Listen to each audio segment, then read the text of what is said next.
Okay, let's talk about the fire signs in your chart. So we're going to talk about Aries and Leo and Sagittarius, and I'm going to show you how you can go about finding them and where they're located in your chart. So here's a chart. So around the edges of the chart, you will see different symbols.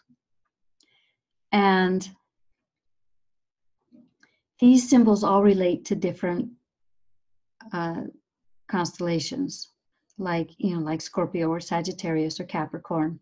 So you look for the symbol, like you look for the arrow, which is Sagittarius, or the horns, which is Aries, or the squiggly lion's mane, which is Leo, and you find out where they are in your chart. And so those relate to the houses or like life areas.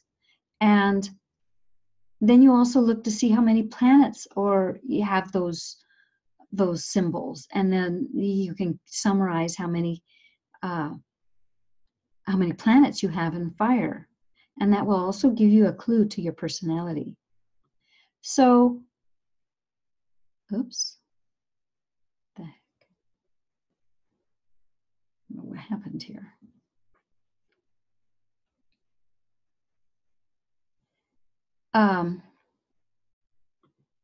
So then, you have life area themes in your chart, and so they relate to the different houses. So wherever, like the first house, is where your ascendant is, and that's all about self-discovery. That relates to the physical body and your relationship to the material world.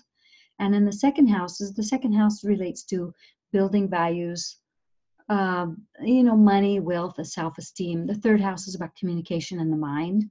The fourth house is the nurturer, the caregiver, the cosmic mother, family and family history.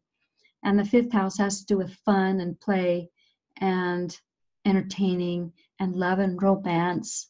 And the sixth house has to do with your environment, your daily practices, especially surrounding work, health, spiritual, and your spiritual practices and perfection and service. So the seventh house has to do with your relationships and how you engage with others, especially in partnership. The eighth house has to do with depth and secrets and the sacred mysteries, especially, and other worlds, life, death, rebirth, sexuality, and woo-woo. The ninth house has to do with education, travel, beliefs, and life philosophies. The 10th house has to do with your career, your profession, and your reputation. The 11th house has to do with friends, planning, planning for the future, groups, and networking. And the 12th house is the house of dreams, of other worlds, illusion, intuition, and spiritual consciousness.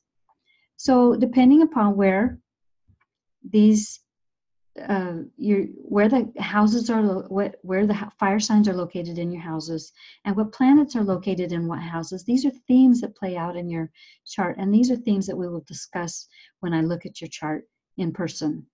So congratulations, we've made it through the fire signs, and I look forward to working with you and talking about your chart personally.